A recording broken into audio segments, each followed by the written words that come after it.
Kuwait തീപിടുത്തത്തിൽ മരിച്ച കണ്ണൂർ കാസർഗോഡ് സ്വദേശികളായ 4 പേരുടെ മൃതദേഹങ്ങൾ സംസ്കരിച്ചു. കണ്ണൂർ കുറുവ സ്വദേശി അനീഷ് കുമാറിന്റെ സംസ്കാരം ഇന്ന് നടക്കും.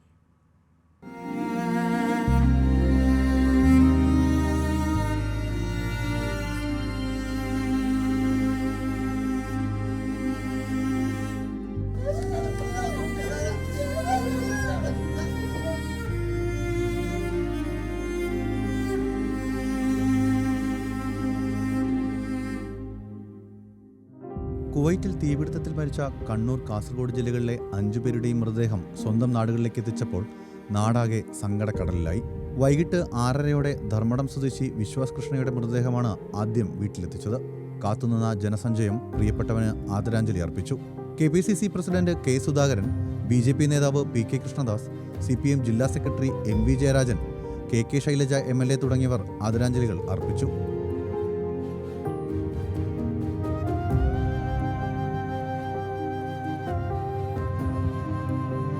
നല്ലൊരു വീടെന്ന സ്വപ്നത്തിന്റെ അടിത്തറ ബാക്കിയാക്കിയാണ് പാടിയോട്ടുചാൽ വയക്കര സ്വദേശി നിതിൻ മടങ്ങിയത്. പ്രിയപ്പെട്ടവൻ യാത്രയാകുന്നത് കണ്ടു നിൽക്കാനുള്ള ശേഷി പോലുമില്ലായിരുന്നു ആ നാടിന്. വൈകിട്ട് 7:50 വീട്ടിലെത്തിച്ച മൃതദേഹം പൊതുദർശനത്തിന് ശേഷം സംസ്കരിച്ചു.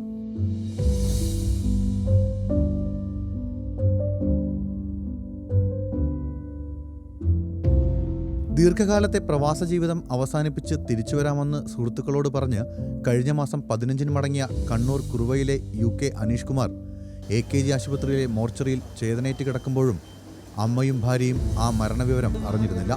അനീഷ് കുമാറിന്റെ സംസ്കാരം പയ്യാമ്പലത്ത് നടക്കും.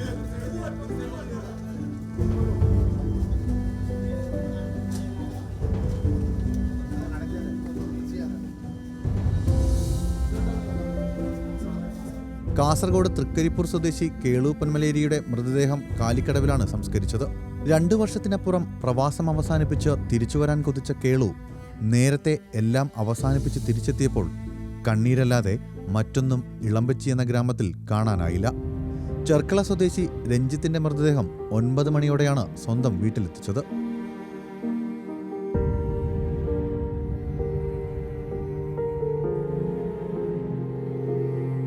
ജില്ലാ കളക്ടർമാരും പോലീസ് മേധാവികളും റവന്യൂ വകുപ്പ് ഉദ്യോഗസ്ഥരും ജനപ്രതിനിധികളും സംസ്കാര ചടങ്ങുകളിൽ പങ്കെടുത്തു. സംസ്ഥാന സർക്കാരിന് വേണ്ടി ഉൾപ്പെടെ പുഷ്പചക്രങ്ങളും സമർപ്പിച്ചു. ന്യൂസ് മലയാളം, കണ്ണൂർ.